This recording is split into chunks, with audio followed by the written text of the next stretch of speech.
Hi, my name's Anton Scott and I'm going on an adventure.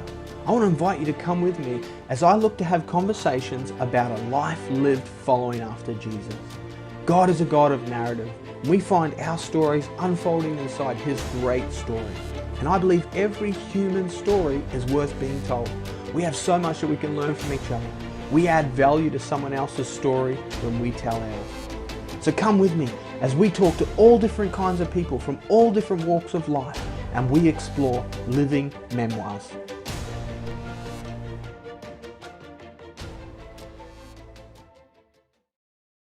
Well, hello friends. I'm really excited today to have my friend Pastor Rebecca Battista with me on the show. Rebecca, by her own admission, wears a lot of different hats.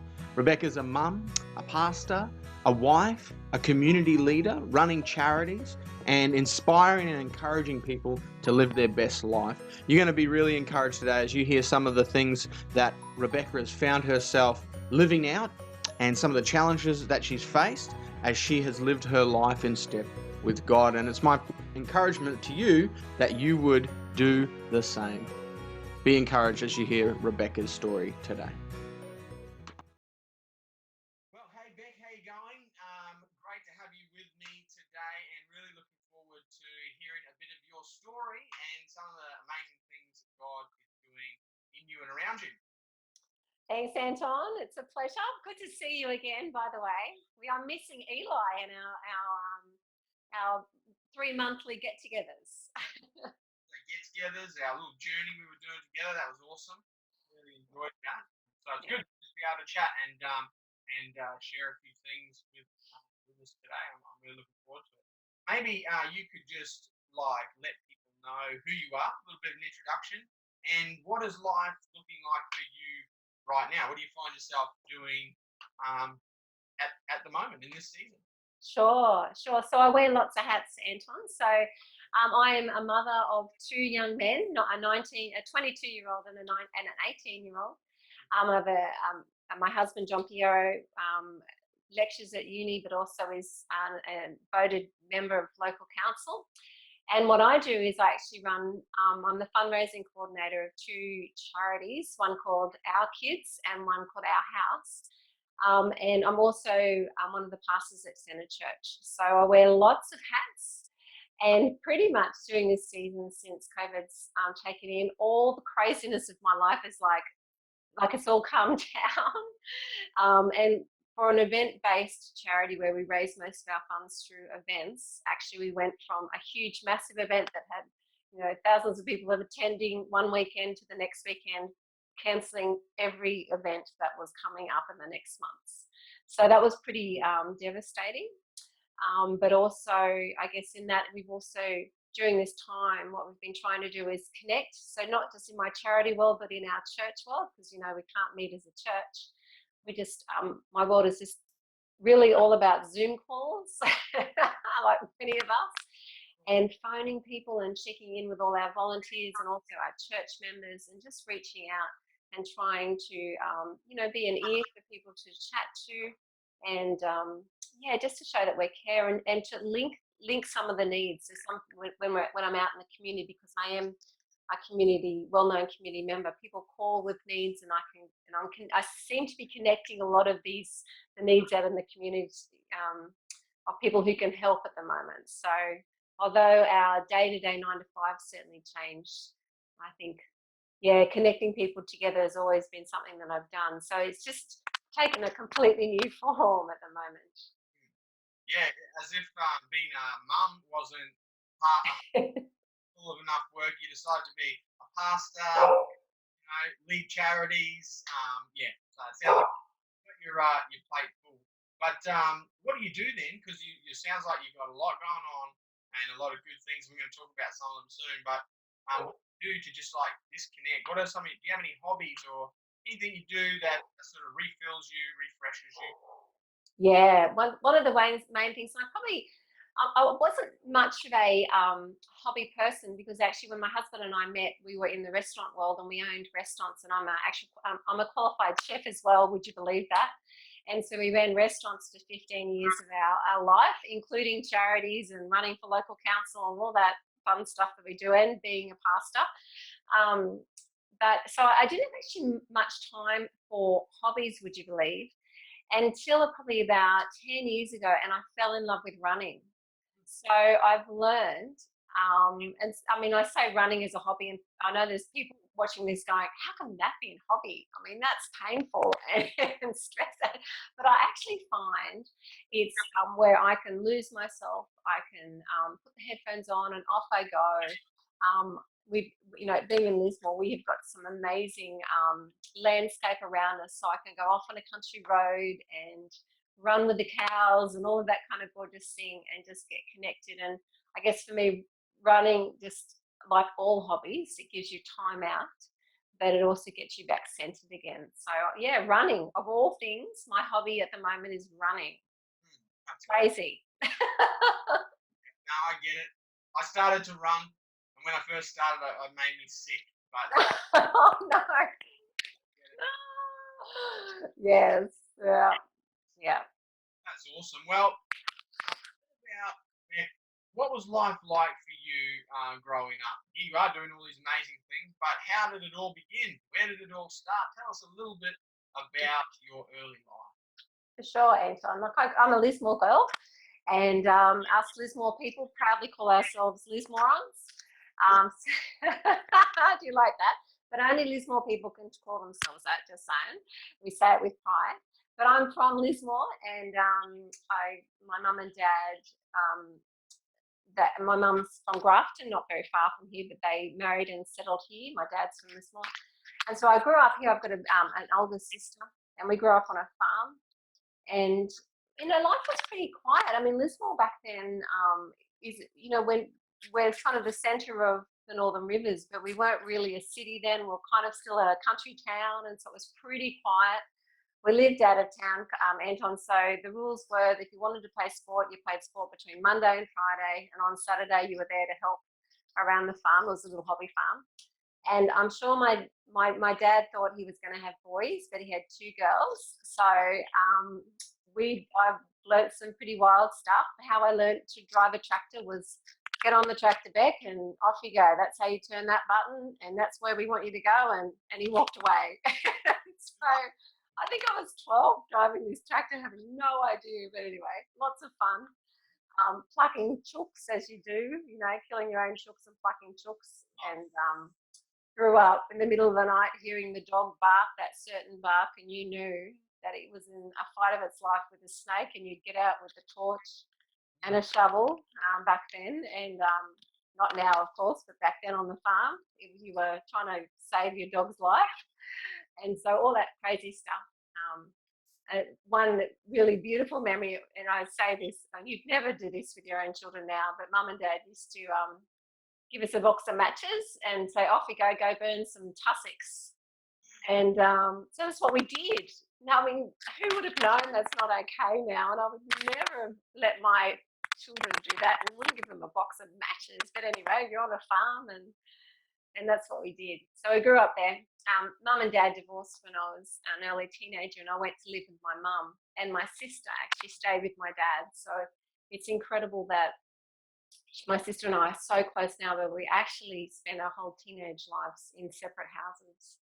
So that was pretty crazy. And from that, I think I just, obviously, as most teenage children go when their parents break up or, kind of just went wild, I think. And high school, I loved Year 12 so much that I did Year 12 twice. Unfortunately, our first Year 12, we were a real party year. So, yeah. So, but between Year 12, at the end of my first Year 12, we actually were a family that actually went to church. But I walked away from God in my early teenage years. But when I finished Year 12, my first Year 12, my mum had moved to Brisbane by then. And I went up there, and actually she took me to church New Year's Eve, and I just felt that call to home. God called me home. And that's when I really gave my heart to the Lord. And I just felt it was time to go back to school and probably dedicate myself to what God wanted me to do. So that's how I came to do Year 12 twice. And in that year, during year 12, twice, I felt I was mentored by a couple from YWAM, and from there, I just felt a leading to go into YWAM. So I finished school. I did get hilariously got accepted to university to do nursing, and then found out later I literally vomit at the sight of blood. So thank God I didn't go down that path. And I actually went and did YWAM, my first DTS in Sydney. And then further on, I went over to do a leadership course in Denver, Colorado with YWAM. And yeah, so that was my early days. Came home and met my husband, and life just changes, doesn't it? That's awesome. So, were your parents believers when you were growing up? Like, what was that like? Was there faith around? Yeah. What was that like? Where my my mum was a real believer. My dad believed in God, but he was at one of those gorgeous dads that said, dropped you off at Sunday school, but didn't come in. But we weren't allowed to miss Sunday school, and I thank God for that. My mum really loved God, and I remember, and my grandparents were also very much part of growing us up. And actually, my grandfather, I probably was more of a father figure and more around than my dad at that time. And they were brought up in the Presbyterian church, and my grandfather was an elder of the church, one of the elders of the church.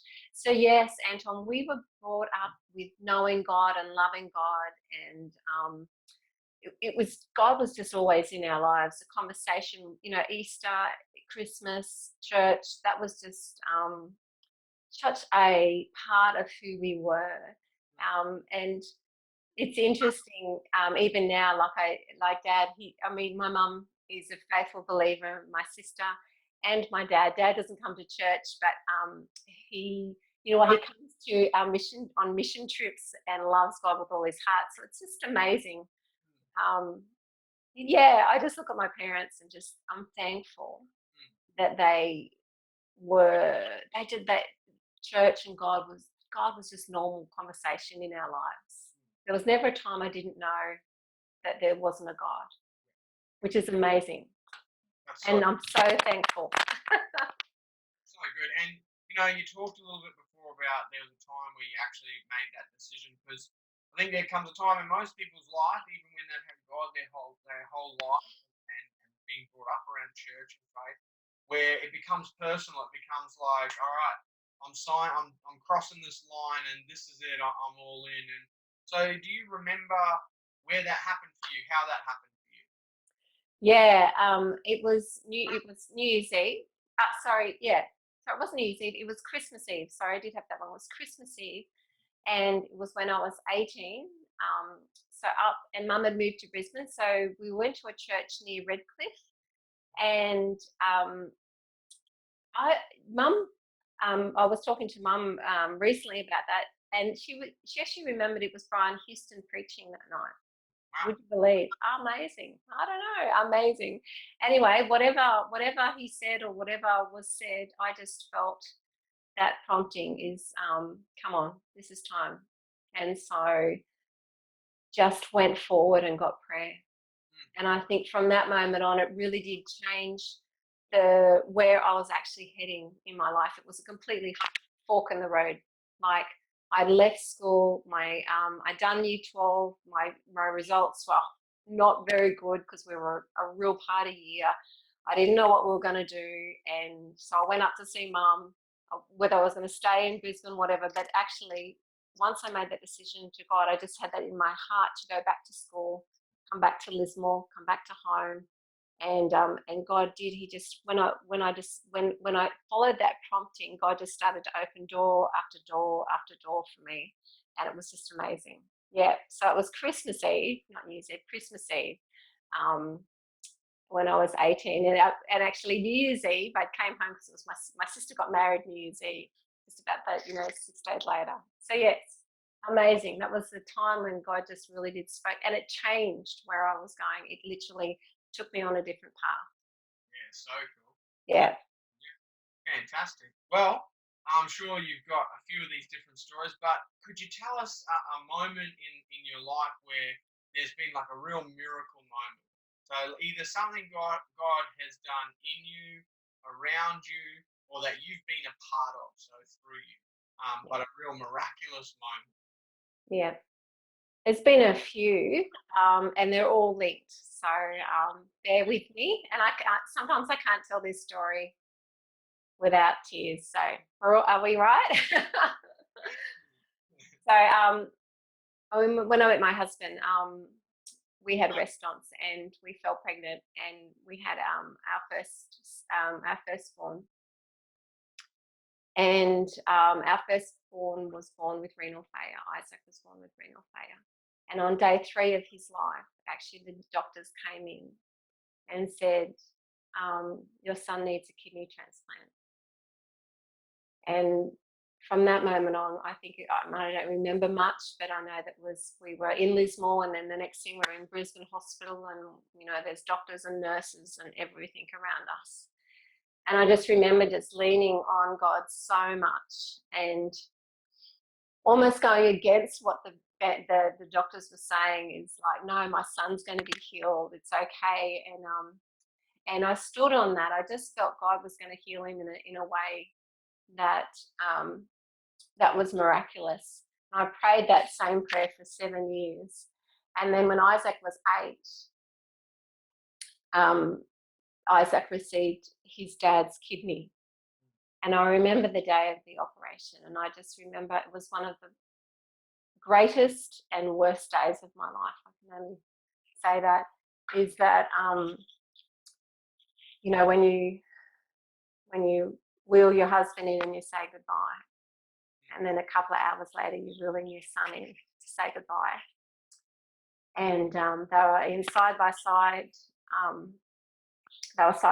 theatres, and it was the longest day. And I just remember the presence of God so much that day, so much. It was unbelievable. And I'll never forget that day, and I'll never forget his presence, and knowing that that he had everything in control. And that was that was a defining moment. I just thought, man, God can come through in such miraculous ways. And for him to even get to the age of 8, and they were predicting he would have it at the age of 4, was just a miracle in itself. So God just kept coming through time and time over Isaac's life until he got to the age of 8. And I know you know, but some people may not know that, obviously Isaac had that transplant, and then recently he went into renal, his body went into rejection. And 2 years ago, they told us he needed another kidney transplant. And so they found out that I put my hand up to be compatible. And I gave, on December 10th was the operation. And they took my kidney and gave it to Isaac. And I remember after the operation, I remember waking up and remembering Mum saying, Isaac's okay, and the relief that came over me. And then I was asked to get up and have a shower. About a day later, they got me up and in the shower. And I just remember just the feeling of the Holy Spirit all over me. And all I could think of in my mind was, and in my spirit, all could sing. It was like it was singing that you are my King. I was so grateful to what God had come through once again, like he does all the time. That he came through so significantly, that not only that my kidney was compatible, or John Piero's kidney was compatible and it saved Isaac's life, and then mine was compatible, and everything was working. And I just had that. It was like, you are my King, and my spirit. It's just like, he is so faithful. And so, yeah, they would be my defining moments of really seeing my God moments. And yeah. That would have been such a challenging time. And I can only imagine that there would have been a lot going on in your thoughts. What kept you anchored? What kept you just anchored to God in that process? Was there something you did? Because I know what it's like to have been told something and walk into that with there's your mind's telling you things, the doctors are telling you things, but your God is telling you something as well. So, what kept you anchored? What kept you grounded? Yeah, I think, I mean, at the start, when obviously Isaac was a little baby, I mean, I think God's made me quite a stubborn girl. And so I knew that my God was bigger than this. And so understanding that my God is bigger than all of this, what was going on. And I think that was also, it's been like a growth journey in trusting God, like right at the beginning. Okay, God, let's get through to day 8. Let's get through to, let's get through 1 year. Let's get through to the next operation. Let's get through the next operation. Let's get through the next test, all of that. And God just kept coming through time after time. I think just what kept me anchored was that God just was so faithful. And every time it was like a testimony after testimony after testimony of his faithfulness. So by the time I got to December 10th, 22 years later, I just knew God's got this, regardless of the outcome. So it was just like, it's been like it's been like a complete journey, but it's been like that faith muscle, that, trusting in God, because he's done it once, he's done it again. That's pretty much, I would say, God, you've got this because you've done it once, you can do it again. And so, yes, I think just because of all the times he's just come through in really dire straits, he's just come through and shown me he's such a faithful God. Then who else would I trust? So good. Awesome. Thanks for sharing that. What about if you look at your life and you mentioned some of those amazing things that you're doing around charities and pastoring and things like that. But as you look at your life, what would you say is your greatest God adventure? So somewhere God has taken you, something he led you into as you look back, or a sequence of events, greatest God adventure. Greatest God adventure. It's funny, isn't it? Like, it's funny how God takes you on an adventure, or something happens in your life, and then he takes you on a path that you never thought you'd ever go. And I say that with, like, when Isaac was born, we were in restaurants. And when Isaac was born, his pediatrician actually was starting to set up a charity. And so to thank the people who had helped us, we wanted to be involved. And that's basically how we started with the charity. But I love how God took me on an adventure, for want of a better word, is that he got me, because when Isaac was born also, with everything that happened, even though I had faith and trust in God, I did suffer postnatal depression. And so part of my way to work out of that was, the strategy was to work and to help others. And it's funny how even God instrumented having Dr. Ingle as Isaac's pediatrician, who was then starting up a charity, that they needed someone who had all these set of skills to be able to help them. And I had all that set of skills, that God actually took me on a journey to be able to work my way out of depression, and also by working my way of helping others who had gone along the same path. And that charity, I mean, I started working with our kids 17 years ago. And every time I go to work, I am still going, okay, God, what's next? And I just think he's taken a 17-year journey. He's taken me on a 17-year journey from something, and he's turned something that could break someone. Having a sick child could really break you, and it certainly did its best. Even though I had trust in God and faith in God, it certainly did its best to try to break me. That he took me on a journey to be able to work out of that, but also be able to help others. And the adventure in all of that, I mean, there's been times when I've had phone calls when someone's given us $1 million. And you're like, how did that happen, God? And you're like praising God. And then it's just incredible journey that you go along. And I'd say that was my adventure, that how he's turned something that was meant for bad and meant for evil he turned that for good, and he's taken us along the journey to show, now this is what it needs. And he's been able to turn it around. And it has been an absolute journey. It's been miraculous to, when there's a need out there and people just ring up and give, it's just incredible. And then also in those moments of adventure, like in the sense of, I've gone through something I've gone through this with my family, but then it also gives me permission, because of my role, to sit beside a family in children's ward who are going through the same thing, where I would normally not have that opportunity to have that, to know what they're going through. But God's been able to get me to that, be able, get me through along the way, and just be able to put me in a place that can help others has been pretty amazing. And he's constantly surprised me the whole time. Sounds like quite the adventure. Why don't you tell us just a little bit about, is it Our Kid? Yeah, so Our Kids actually raises money to buy equipment for Lismore-based hospitals, Children's Ward and Special Care Nursery, and the surrounding hospitals in the region, including, there's 11 hospitals in our region. We're the base hospital. So that's our job. So we basically look at a wish list, and then we go out and we fundraise and buy the equipment. And we're just about to celebrate $2 million worth of equipment that we've purchased. And out of that, we also saw a need that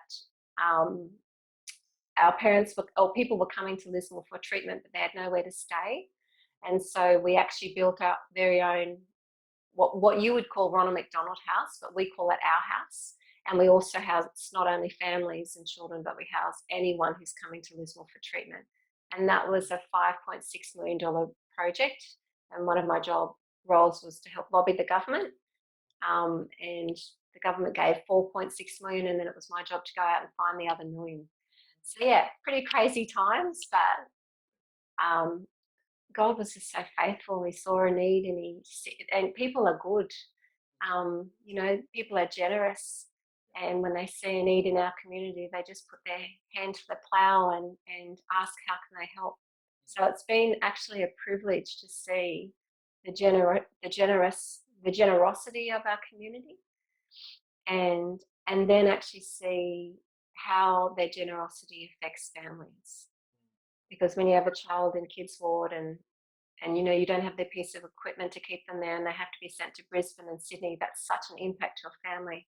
But if we can buy that piece of equipment and support the medical team to stay local, that changes that family's journey immensely. So it's been a real privilege, such a privilege. Fantastic. Fantastic job.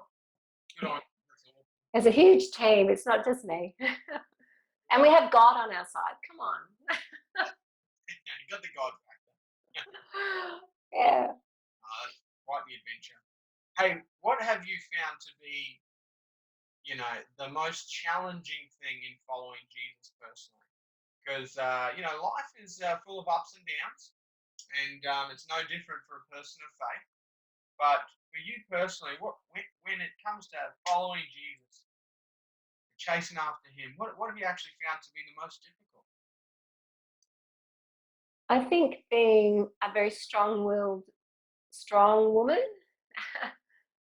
actually saying to him, yes, immediately. Not putting up the fight and just saying yes, just being obedient.